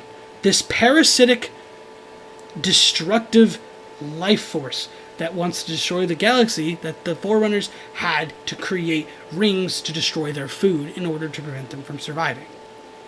And the Halo ring itself and the story that transpires. Yes, you're a good old American action hero, but the ambiance, the characters, they have life in them through the story that is told, mind you, somewhat through gameplay, but it's still story that is coinciding with the gameplay, as opposed to gameplay overriding the story. I care about what happens to Chief. I don't just have a power fantasy of killing a bunch of aliens. I really want him to live. And in Halo Reach, when you have to do that last stand, you want to survive after you've seen all your comrades except one get killed, one after the other by this Covenant, and you're just wanting to take them down as much as you can before you bite the dust. That is why story is more important than the gameplay in Halo. Okay. I would actually come in with a unique argument. Go ahead. Say you enjoy the story to Halo, Sure. right? You want to know more, right? Who is Guilty Spark, right? Like, where'd this stupid little robot come from? Or why is the Covenant, little balls deep on Forerunners. the humans? Why? Humans. Okay. Why? What is John's backstory? And unfortunately, all of this lore and story is locked on the books. Care package. Shoot. It's all locked behind the books. Now, if you're like me, you don't fucking read. I hate reading. If you enjoy reading, then boy, do I have some news for you. There's like 27 books, all providing more lore to this story, right? Now, maybe you're also like me and you're broke as shit. That's like $10 a book, right? For the important ones. We'll just round them to 10. Some of them are 12, some of them are like 6, right? If we just bring them all to 10 each, there's like 15 main novels. That's $150. That's 2 games. I could buy 2 games for 3, actually. maybe. Oh, even worse. That's like a little bit of story. What if I don't like the story? What if I'm disappointed? I've wasted money on books, right? I read those. I took the time out of my day to stop playing video games, the thing I love so very dearly, to read. But you know, we live in the age of the internet. $150 is basically $0 when it comes to Wikipedia. Oh. So I'm supposed to Spark Notes this story I love so much? You don't have to Spark Notes it. It's just on the internet. You could find it, and there's plenty of YouTubers who are more than willing to explain it to you in a very interesting and very fun way. So at that point, is it the story of the game that... Is it the video game itself that's providing the story, or is it just finding some form of story content on the internet that I seem to enjoy? Because at what point is the story from the video game and the video game from the story, right? Granted, Halo sparked the stories. The stories did not exist before Halo, but kind of looks that way. That's not the case, but I'm not going to go read those books. Fuck no. And if I care enough, yeah, I'll watch someone on YouTube, but at the end of the day, I'd rather be playing a different game. One with great gameplay. Well, Halo does have great gameplay, but the story of the single-player mode is something that everyone can enjoy, while in something like the multiplayer mode, I don't know how to put it, but you get mad, like the party games, because you're just not quite good enough. And I don't remember the last time I saw a Halo tournament. I don't actually remember. No, you're right. You're right. I'm not saying you're wrong. I'm upset at it because I wanted to go pro at Halo, but shit happens. Fuck Halo. But all right, well, I'll let you go on to your last point then, shall we? yes, my last point. Have you ever played a roguelike? Ooh, you hate to see it. He's played a roguelike, everybody. We've all played a roguelike. We all have a roguelike in the back of our head that we all love, right? It could be Binding of Isaac. It could be Enter the Gungeon. There's so many. Slay the Spire. You've got Risk of Rain. There's a new one that just came out, Pop-Up Dungeon. Banger. Check it out, everybody. It's fucking funny. That game is so ridiculous because the content is entirely user-created. These roguelikes have unlimited content unlocked simply by playing, right? Not by sitting down and reading through some lore or, I don't know, saving some princess. No, it's by playing the game. It's by opening a chest and finding an item. It's by using an item, specifically with another item. It's achievement hunting as well as game breaking. Like, a roguelike has so much playability simply by existing. I can't think of a roguelike out there that has provided me a story I cared more about than unlocking the 50 million items it provides simply through the base game. And that's not including these roguelikes that release DLC. Because when you build a game that allows you to enter objects such as trinkets or weapons, the possibilities are endless. I don't know how many times was the Binding of Isaac rewritten and remade with more expansions and more items, more characters to play as. Like, Binding of Isaac's been around for a long time, and it's not impressive graphics-wise. It's pretty much all hand-drawn, right? But I don't think I've seen every single item in that game. And I know for damn sure I haven't seen every item in Enter the Gungeon. So I'd say roguelikes are another prime example of a game that just keeps on giving. It's Christmas every time you play. That's a pretty good point. I did not consider roguelikes in this debate, but I will say that there are two particular roguelikes that I'd want to point out. First, Binding of Isaac. Every time you beat the game, there is a different ending unlocked. Not every time, I should say, but you can. You can unlock several different endings, which unlock different characters, but each of them have a little cutscene.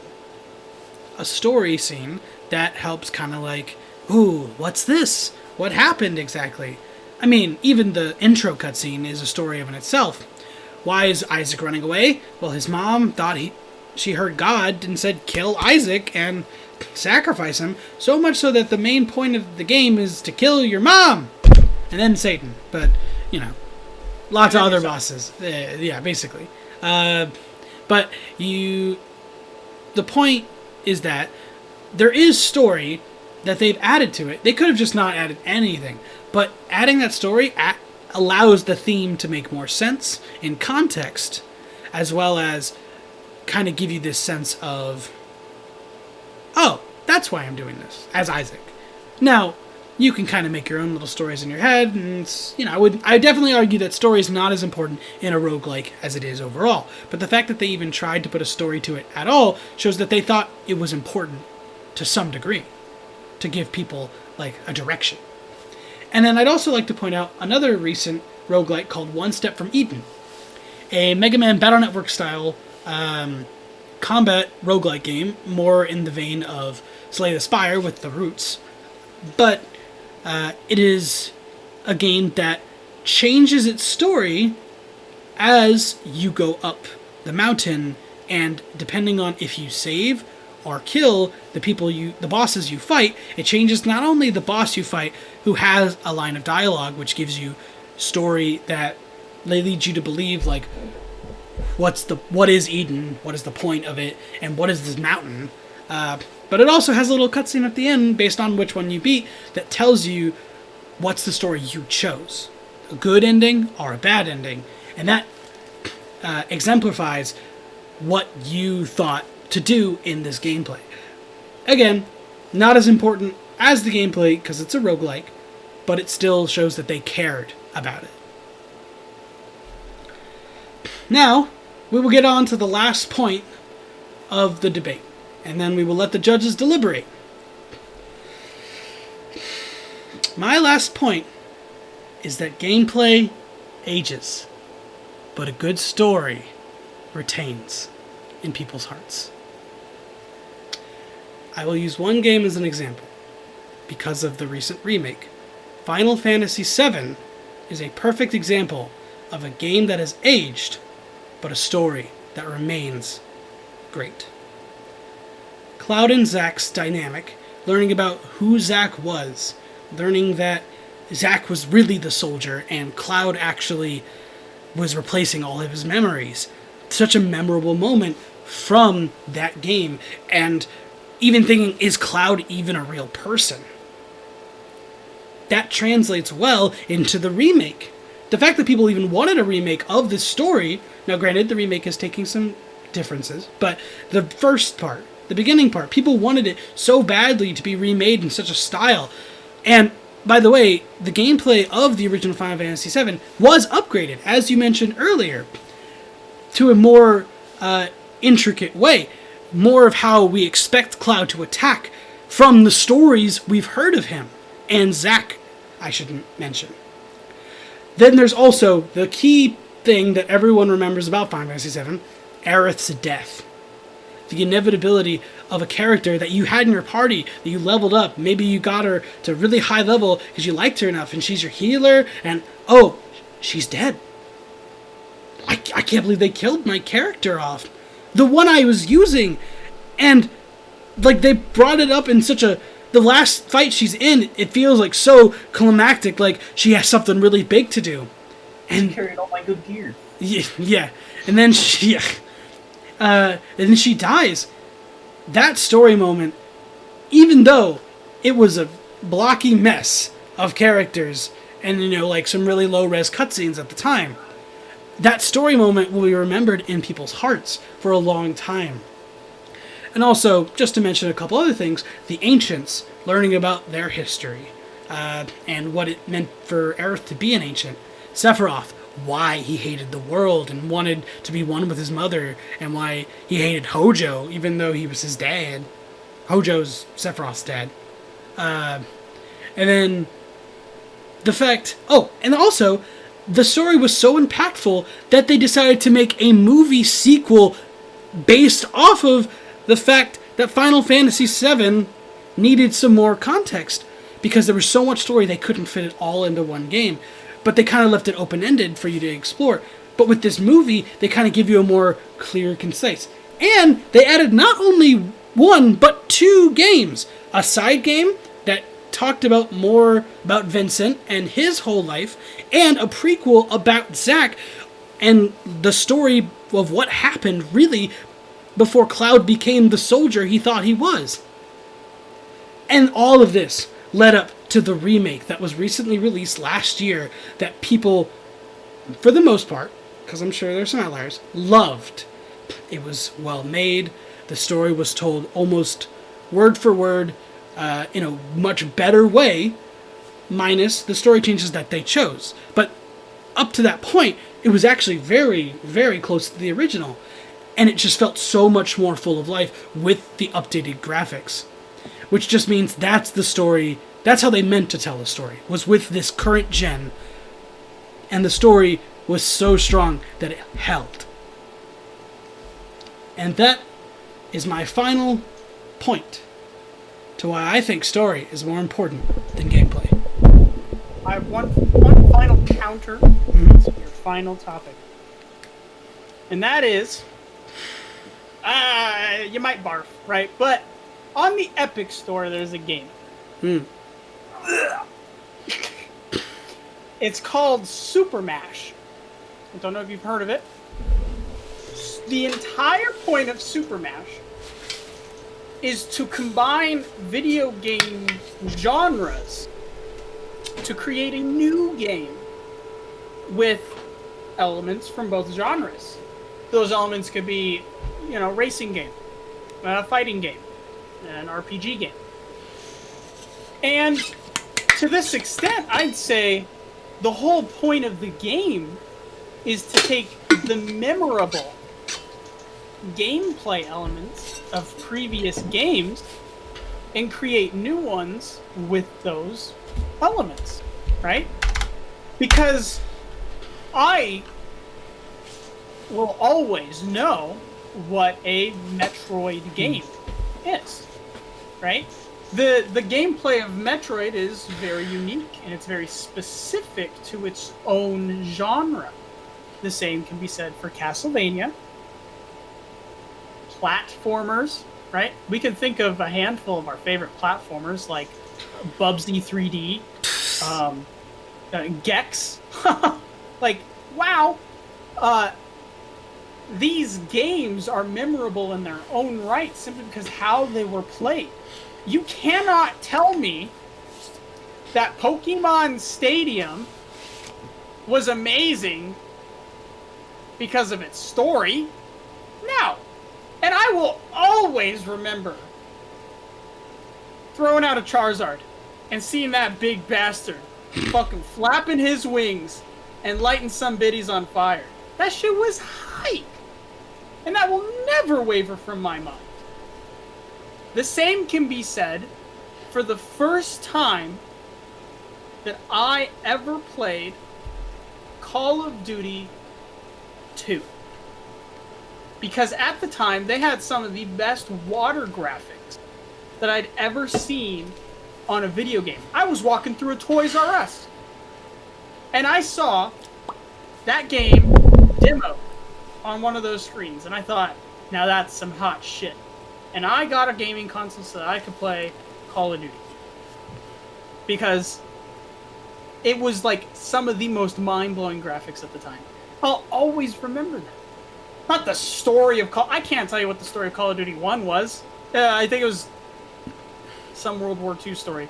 Like, I don't. It blurs with Medal of Honor and Battlefield. All of them. They're all the same. But that's just because the nature of those types of Battlefront. games. You see guy, you shoot guy. Like, but you can take elements from games and carry those forward till the day you die. Graphics will always kind of look a little meh, right? Like old Final Fantasy VII versus new Final Fantasy VII. Wow, they outdid themselves. But Super Mario Maker 2 is a thing, right? That's literally just capitalizing on every Mario game in the past in a way that players can make their own games, right?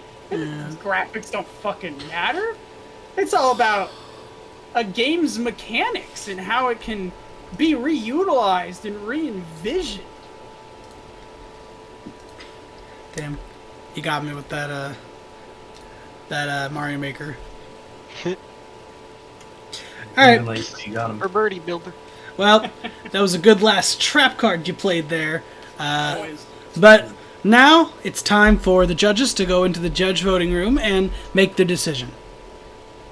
That was great timing. I just got back from taking a shit. Oh shit!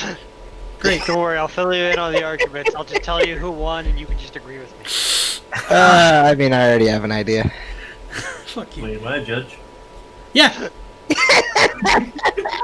There's Why three. are you even here? I don't know.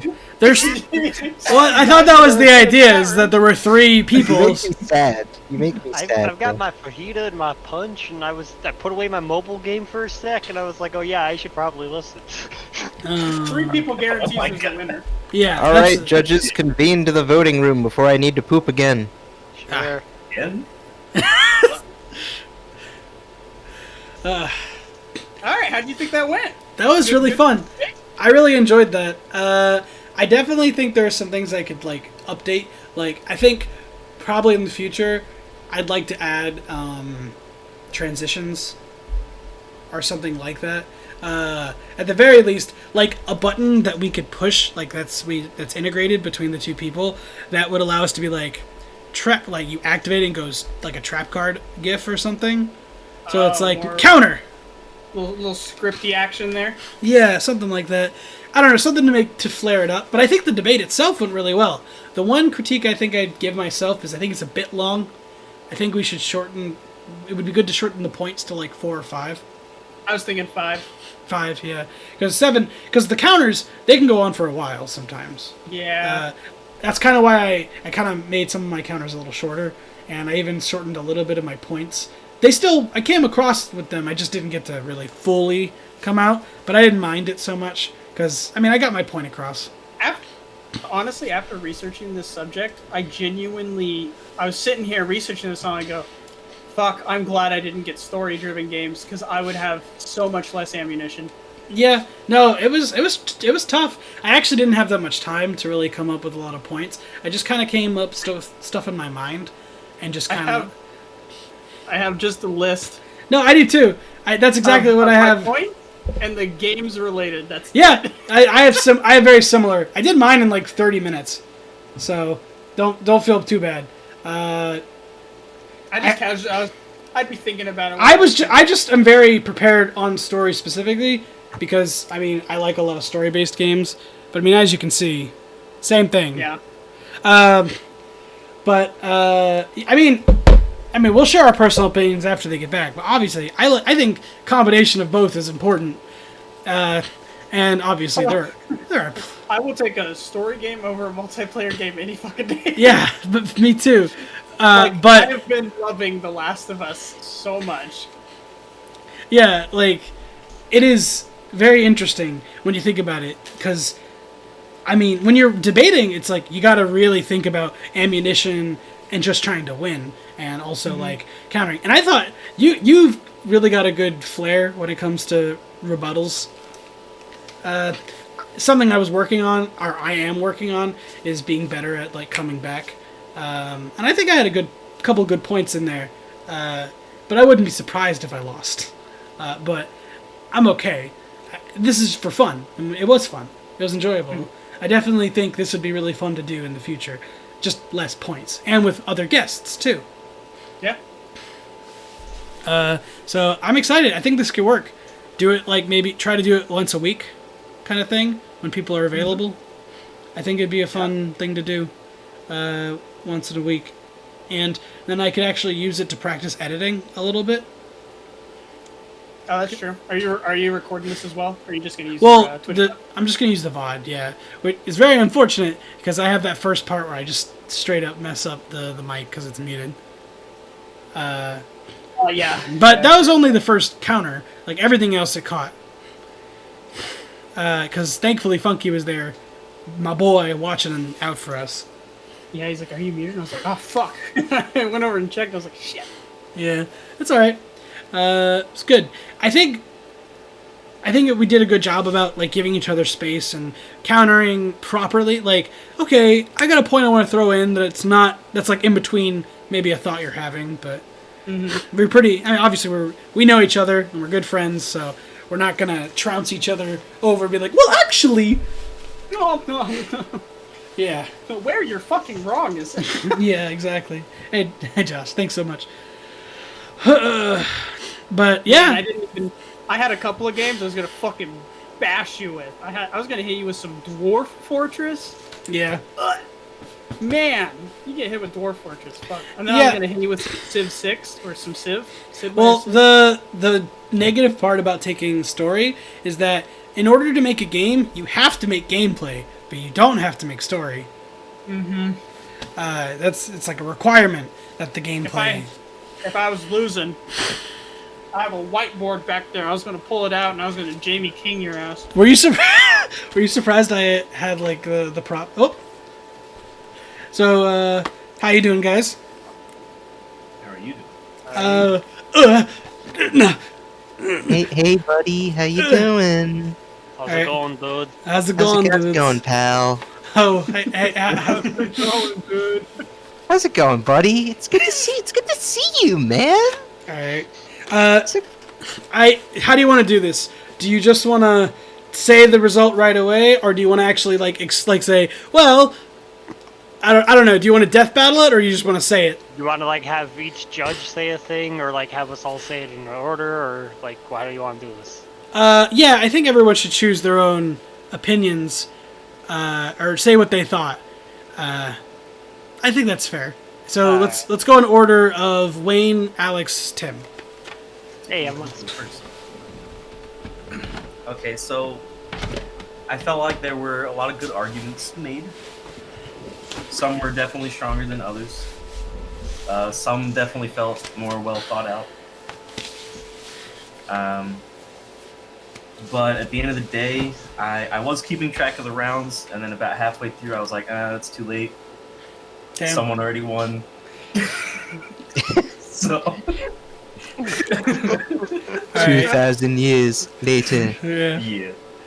So I felt like Taylor had the stronger argument throughout like the beginning rounds, which really kind of gave him a huge lead at the start in my scoring, my extremely advanced scoring techniques Okay.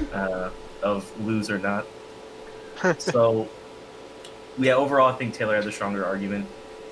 And Okay. even though I do feel strongly that story is extremely valuable to a game, at the end of the day, I'm playing a game because I like playing the game. Yep. Because of the game. Fair enough.